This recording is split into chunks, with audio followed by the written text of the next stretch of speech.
Hai, hello, salam sejahtera Malaysia. Selamat datang ke channel Fels Lifestyle. Terima kasih kerana terus setia dan terus bersama di dalam channel ini. Tuan-tuan dan puan yang saya amat hormati. Setelah rakyat Malaysia digemparkan dengan berita ataupun satu siasatan rasuah terhadap bekas Perdana Menteri iaitu Ismail Sabri Yaakob, Perdana Menteri ke-9. Banyak saja komen yang saya lihat, bukan saja melalui YouTube channel ini, YouTube channel yang lain pun ada keluarkan komen berkaitan dengan isu ini. Di media sosial pun ada mengeluarkan komen dan macam-macam lah. Pada akhirnya, setelah siasatan kepada Ismail Sabri, sudah beberapa kali disiasat, akhirnya saya telah mendapat, saya perasan ada satu komen ini yang berkata, harap kerajaan rampas semua harta di safe house dan juga harta benda pencarian Ismail Sabri, dan semoga sekeluarga muflis. Jangan cakap kejam, tapi kau sakau wang kerajaan untuk rakyat 33 juta. Ini adalah salah satu ulasan yang saya buat. Adakah harta Ismail Sabri di situ SPRM? Saya bertanya, dan ini salah satu komen yang saya terima. Komen yang lain pula berkata, Rosma bila nak dihantar ke penjara Kajang. Ini mungkin salah satu komen daripada pengguna yang sama. Jadi tuan-tuan yang saya amat hormati, berkaitan dengan komen-komen ini, apa pula pandangan dan pendapat Anda? Oke, baik saudara-saudara, sementara itu di sini saya ada selitkan beberapa jenis produk. Boleh klik produk ini, tekan macam biasa, order macam dekat Shopee. Harga cukup berpatutan, sesuai dengan kualiti.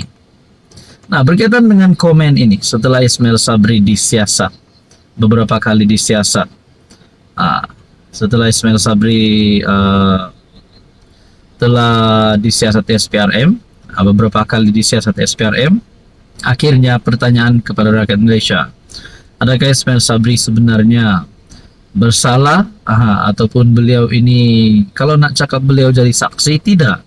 Sebab SPRM sudah mengesahkan bahawa Ismail Sabri adalah suspek.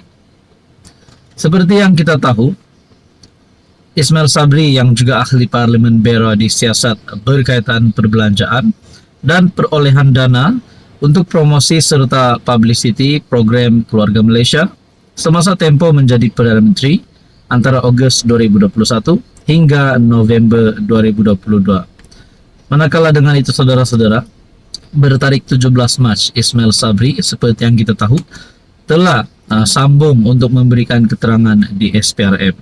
Jadi mesti ada maklumat dan dapatan baharu daripada SPRM. Banyak juga gesaan yang saya terima di dalam ruangan komen yang meminta Ismail Sabri untuk mendedahkan semua geng-geng ataupun bos-bos ataupun mungkin bekas menteri, tidak tahulah daripada UMNO kah, daripada Perikatan Nasional kah, kita pun tidak tahu, yang terlibat dengan kes ini. Jadi saudara-saudara yang saya amat hormati, apa komen Anda? Hai, hello, salam sejahtera Malaysia. Selamat datang ke channel Fels Lifestyle. Tuan-tuan dan puan, sebelum kita teruskan, saya mengucapkan ribuan terima kasih kepada Anda yang setia bersama di dalam channel ini, dan kepada yang baru di dalam channel ini, saya ucapkan selamat datang dan selamat bergabung. Oke, sebelum kita teruskan kepada isu panas kita hari ini, di sini saya ada share sedikit produk. Bolehlah tengok mana satu produk yang ngam di hati, yang ngam di mata. Cara nak order sangat simple. Tekan produk tersebut, klik produk tersebut, order macam biasa, macam dekat Shopee. Saudara-saudara yang saya hormati, bocor lagi rancangan jahat PN melalui satu tulisan yang saya lihat daripada Harapan Daily bertarik 17 Mac. Tidak lain dan tidak bukan berkaitan dengan pilihan raya yang terdekat, yaitu PRK Dun Ayer Kuning. Senjata sama akan PN guna perbodohkan rakyat. Perikatan Nasional dijangka akan menggunakan taktik dan senjata yang sama untuk perbodohkan rakyat. Bahawa kerajaan negeri Perak bakal berubah sekiranya mereka menang dalam PRK Ayer Kuning.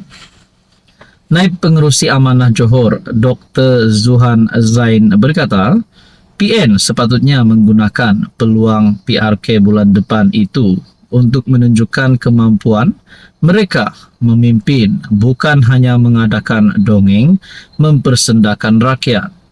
Dalam pada itu, beliau berkata, Amanah Johor turut menyokong kenyataan Naib Presiden Amanah yang menyarankan agar PN tidak bertanding pada PRK Air Kuning dan memberi laluan kepada calon kerajaan perpaduan yang akan bertanding di DUN tersebut.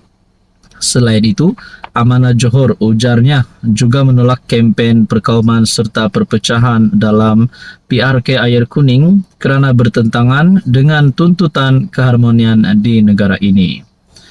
Amanah Johor ingin melahirkan sokongan penuh kepada calon kerajaan perpaduan yang akan dipilih akan datang, katanya menerusi kenyataan. Nah, makna kata ini satu kemenangan terawal kerajaan perpaduan bagi PRK DUN Air Kuning kerana telah kantoi PN kantoi, ataupun ini satu amaran kepada Perikatan Nasional, jangan memperbodohkan rakyat. Dalam artikel ini, dalam tulisan ini, untuk rekod PRK DUN Air Kuning diadakan selepas penyandangnya Allahyarham Isham Syahrudin pada 23 Februari lalu akibat serangan jantung. Dalam PRU ke-15, Isham memperoleh 9,088 undi sekaligus memenangi kerusi DUN Air Kuning dengan majoriti 2,213 undi. Beliau menewaskan 4 calon iaitu Muhammad Nazri dari PH yang memperoleh 6,875 undi, Muhammad Nur Farid Zainal PN 6,812 undi. Saudara-saudara, mungkin kepada penyokong kerajaan perpaduan akan meminta untuk calon kerajaan perpaduan akan berharap untuk mereka menang besar. Manakala dengan penyokong PN pun begitu juga. Jadi kita nantikan saja apa yang akan berlaku. Hai, hello, salam sejahtera Malaysia. Selamat datang ke channel Fels Lifestyle. Terima kasih kerana terus setia dan terus bersama di dalam channel ini. Oke, baik saudara-saudara, sebelum kita teruskan, di sini saya ada selikan, saya ada share beberapa jenis produk yang sesuai dengan anda. Anda boleh lihat mana yang sesuai. Ngam di hati, ngam di mata. Sangat mudah nak order. Tekan saja produk tersebut, klik order macam biasa, macam dekat Shopee. Ini akan membantu saya untuk kembangkan lagi channel ini. Nah, saudara-saudara, ini satu kejutan buruk untuk semua yang cuba untuk menjatuhkan Anwar. Ramai yang kita dengar memaki Anwar, nak tumbangkan Anwar, nak menjatuhkan kerajaan. Tapi saudara-saudara, sebenarnya ini yang berlaku. Manusia bernama Anwar Ibrahim ini tak takut siapa. Dia buat apa dia rasa betul. Datuk Seri Anwar Ibrahim disifatkan sebagai seorang pemimpin yang tidak pernah gentar dengan ancaman mana-mana pihak. Setiausaha politik kanan pejabat Presiden PKR, Datuk Romli Ishak berkata, sepanjang beliau mengenali bosnya itu, Anwar tidak takut kepada sesiapa kerana beliau sudah merasa duduk dalam neraka dunia. Tempoh 11 tahun di penjara membuatkan Anwar lebih berani dan tidak tunduk kepada mana-mana pihak. Anwar Ibrahim ni dia tidak takut sesiapa. 11 tahun duduk dalam penjara, dia dah duduk dalam neraka dunia. Orang yang dah duduk 11 tahun dalam penjara, bila dia keluar, tuan-tuan nak picabar dia tak peduli, dia tak takut siapa. Manusia macam ni, dia tak takut siapa dah. Dia dah melalui neraka dunia yang paling teruk. Sebab itu dia kata, hangpa nak fitnah, fitnahlah. Nak kata apa, katalah. Aku dah lalu lagi teruk daripada itu, katanya dalam satu klip video ceramah dimuat naik di TikTok. Romli berkata, Anwar telah melalui banyak ujian besar yang diberikan Allah sebelum beliau menjadi Perdana Menteri. Katanya PM beruntung kerana mempunyai seorang isteri seperti Dr. Wan Azizah yang sangat setia. Hari ini dia jadi Perdana Menteri pun orang tak berhenti habis bercakap. Saya cakap bos, tanggaplah bos, kutip habis semua. Dia balas, "Hang nak aku jadi macam Mahathir kah?" katanya lagi. Nah, ini mungkin menjadi perbezaan Anwar Ibrahim dan juga bekas Perdana Menteri yang lain ataupun musuh politik Anwar Ibrahim, ataupun mungkin lebih detail, mungkin Mahathir, Muhyiddin dan siapa sajalah yang coba untuk menjatuhkan Anwar, yang memusuhi Anwar. Sedangkan kita tahu Anwar ini memang seorang yang pemaaf. Jadi saudara-saudara, berkaitan dengan tajuk berita hari ini, apa komen Anda?